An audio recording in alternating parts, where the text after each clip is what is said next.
Championship Wrestling. Guess who? Guess who? Tell me, guess who? I know who you are. Yeah, you ought to know. Let me tell you something. Brody. I don't want to get personal with you, or nobody else for that matter. But don't shuffle me as another name on Championship Wrestling. You know, when I came in the country from overseas last week, I was passing through Los Angeles and saw the show on TV. Gordon Soley telling everybody how big Bruiser Brody is. Everybody who knows anything about professional wrestling knows how big I am. You don't need to tell them how big, what kind of wrestler I am. What they want to know and what you want to know is what I can do in the ring. If what they heard about what I do in the ring is true, don't give him the gaga about he's another big goose, 300 pounds in the wrestling business. Don't give him the gaga about what a good wrestler I am, because none of that matters. You get down to the guts of the situation and tell him exactly what I do in the ring. That way, I'm going to get along with you. I'm going to get along with everybody.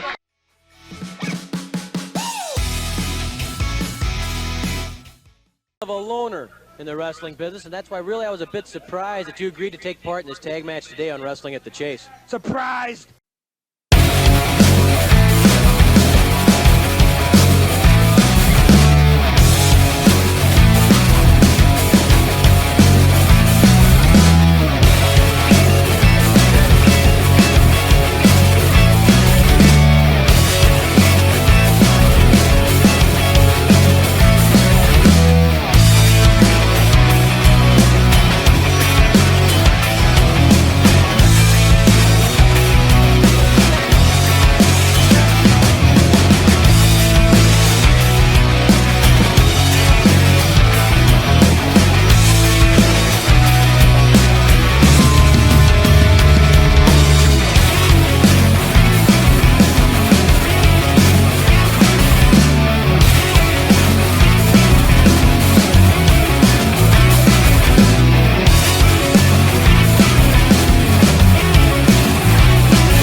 I've talked before about my introduction to wrestling, about how I was one of those fortunate areas that got Turner, WPBS, and USA.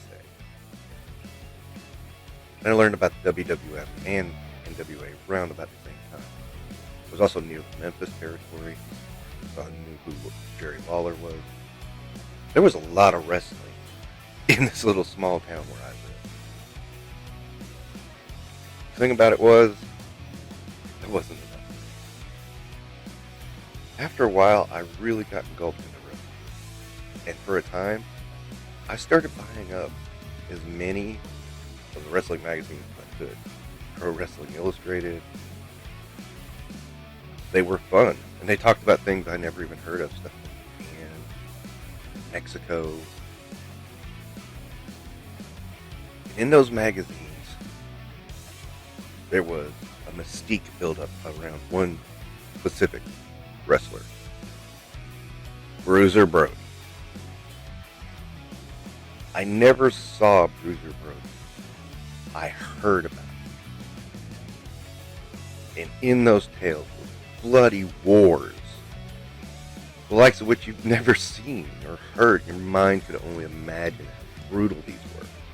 Now keep in mind, these are days long before Cactus Jack, Mankind, the Hell in a Cell, ECW, all that stuff. Every picture I ever saw of Brody had him a bloody mess. And this mystique grew around him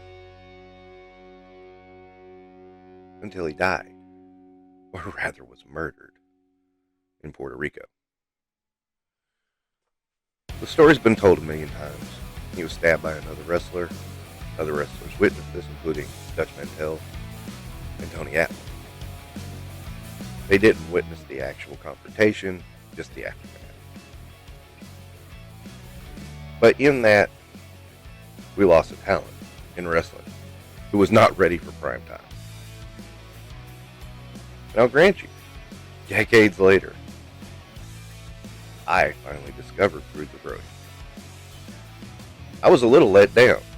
Of course, by this point, when I actually got to see Bruiser Brody in old tapes, etc., we were well past ECW, well past Hell in a Cell, well past some of the big moments and big matches and violence that we got accustomed to. So this seemed really tame. But you got to keep in mind the time frame. Back then, an off the top rope move was huge. We didn't have the luchadors we have now. We didn't have the quote unquote telling the story. We had matches. We had fights. Best case scenario, a lot of them came down to looking like a fight. And that's where Bruiser Brody shined. 6'8", 300 and something pounds. Outweighed all of his opponents. And he was a man. Still, that mystique lingered. And years went by.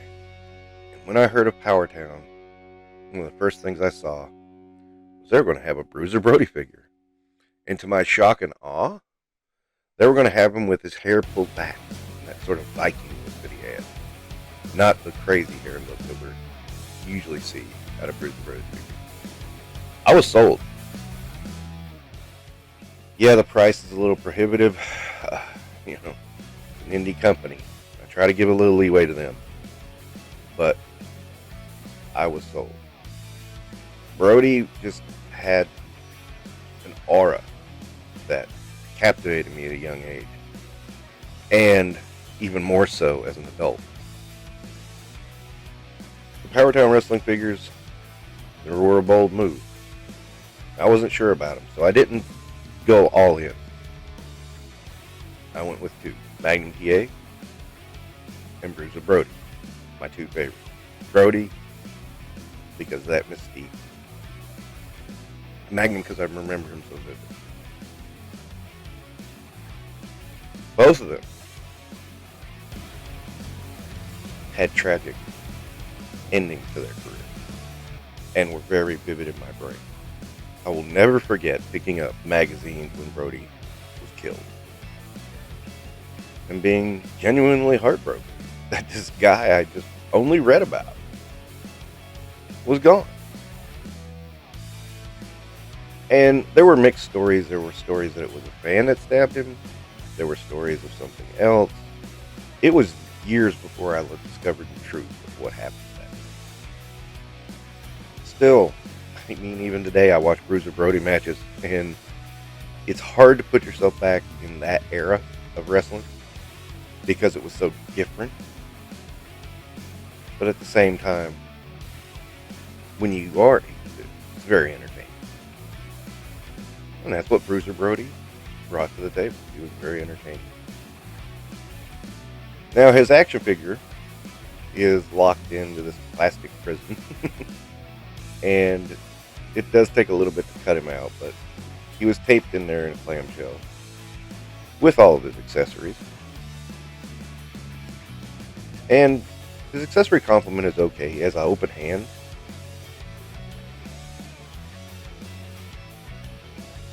He has his vest. He has his chain. A small board, which, yeah, in those days it was catch as catch can. And he just picked up something in a match and said, here, I'm using this as a weapon. That fit Brody perfectly. And he's got this really nice belt. And I gotta admit, I did forget him and Stan Hansen did hold tag team belts together. I forgot they were even a tag team. Now, here's the thing though.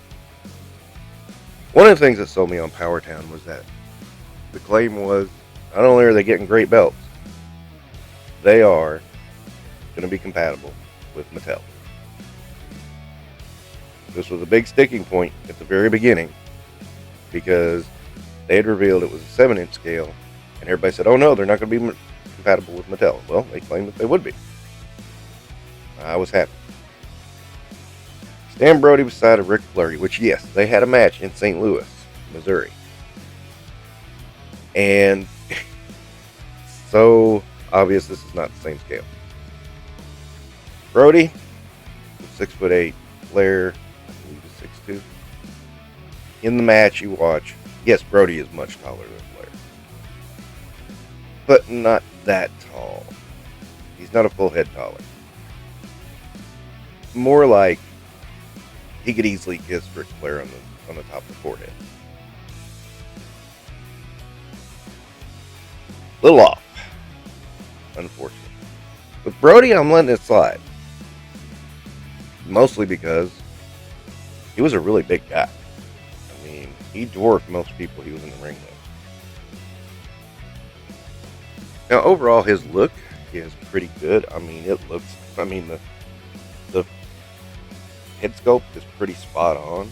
If you've ever watched Bruiser Brody when he was in this era, it's pretty it's pretty spot on. The only complaint I have, but it's an important one, is the forehead. Now, yes, he had scars on his forehead because he bladed so much. He was a blader. But this looks really fresh and really doesn't look right.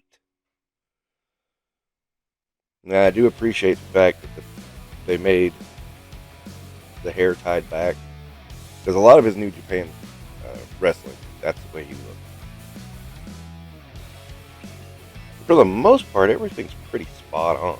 I mean, the basic black trunks. I mean, we didn't have tons of ring gear like we do now. 14 different outfits. No, it's a very basic vest, one knee pad, and boots, and trunks. I know I don't normally go over articulation, but here I think it's important. Because while his shoulders do just fine, the arms are single jointed and barely make it to 90 degrees. The hands are interesting. They're on ball joint and also have a swivel, much like the head. That does give an interesting range of motion. At least it works. The mid, torso, and waist are really, really stuck. I'm not sure if that's on purpose or not. I'm a little afraid to push it too hard, but you don't get a lot out.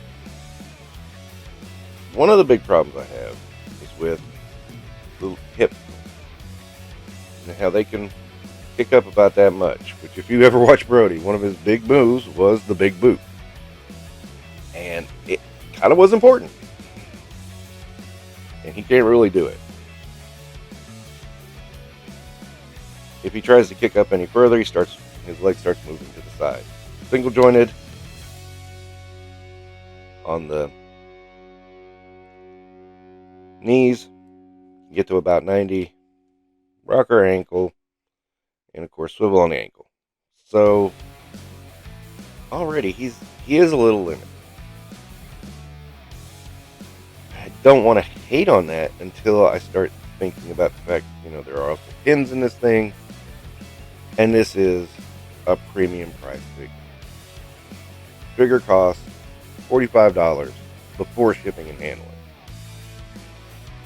For be that price, that's a bit of a letdown.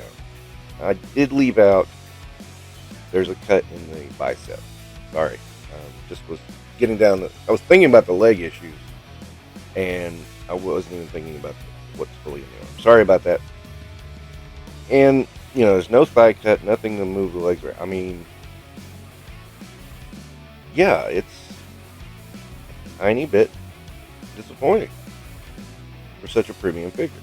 Now, I'll grant you, the belt looks fantastic. That belt is beyond wow. And that is one of the big things they kept selling, and I should have recognized. They keep talking about the belts, keep talking about the belts, keep talking about the belts. And it looks to me like the majority of the work for these figures did go into the belt. There's not much you can do with a fur vest. I mean, I'm glad that they included it. But there's not much you can do there. And, despite the chain and the wood, there's not a whole lot with accessories here. There's not a lot of swappable hands. There's one swappable hand that's flat, and that's what you get. I don't hate the figure, but at that price, I feel majorly let down, and that's a problem, because this is near Super 7 price. And I always give leeway to an indie company. They're working and having to do things without having those high MRQs. This doesn't feel like a near $50 figure, though. This feels like a $20 figure. And honestly, probably could do it for less. And that upsets me a little bit. I mean, I'm not furious or anything, but I'm just going to be honest. I don't feel like this. I've got the value of my money, especially when all the things we went through with the shipping, and they said they were shipping in 3.5 weeks ago, and I just got mine. I mean, it took almost 2.5 weeks for me to get my shipping notice. And then another 2 days for it to actually get into the mail. And then it finally got here. And, I was kind of prepared to be let down at that point, because in getting impatient, I was watching other people's reviews. And boy, even the good ones, even the ones that tried to be favorable, had a hard time. Again, it's not to say it's a bad figure. It's just not $45 worth of things. I'm going to have a hard time, after all this, with the delays, with the lack of communication. Because there was that point where it was like, hey guys, we're going to be shipping soon. Hey guys, we're going to be shipping soon. I mean, and then you wouldn't hear anything for a month. Then, hey guys, we're going to be shipping soon. And you don't hear anything for another month. Then, hey guys, we're shipping next week. And then, you don't see anything for almost 3 weeks. That's a little hard to handle. And maybe, I'm thinking maybe Valaverse and Spiro Toys have kind of spoiled me. Excellent communication, excellent customer service. I mean, they ship out quick. Those are small operations too, dealing with a lot more product. I mean, they're putting out a lot more product, a lot swifter. So I look at it and I'm kind of like, what makes them operate so efficiently? These guys who have supposedly been in the toy industry for a long time can't seem to do it right, and then can't seem to communicate properly about their product, especially in that sense of, these are compatible with Mattel. No, they're not. I mean, you're going to have to fake it. This becomes even more apparent with Magnum TA, which I'll get to in my next review. But I mean, again, the Figure's good, but it's not $45 good. And there's my problem. As such, I gotta give it 2.5 stars. Lower the price tag, and yeah, you got something going here. I mean, even if it was done cheaply, and it feels, and I mean that's the thing, it feels cheap. The single joints and the pins, I mean, that feels cheap. Especially since, you know, you got companies like Spiro and Valaverse who are doing pinless and doing them much cheaper than this. And they're doing double joints. So, I mean, come on. This can be done. I like the idea of Powertown. I really do. I like some of the people that they're making. I really like. I mean, I really do. And I gotta admit, it does feel pretty solid. But that really let me down. And I'm going to have a hard time getting over that. And I don't know if I'm going to support anything else they do. I'll have to see who the characters are. That's going to make the difference. There's a rumor that they're going to do the Road Warriors, and I may support that because that's probably my favorite tag team of all time. And they're big guys, and I'll fudge it. But, yeah. I feel severely let down by this. Severely. But at least I can say I have a Bruiser Brody. And one that has a decent head sculpt. Because the previous Bruiser Brodies that I've seen, the head sculpts are just way messed up. And that's the downside of it. Okay. That's going to wrap it up for Infinite Realms. Don't forget to like and subscribe.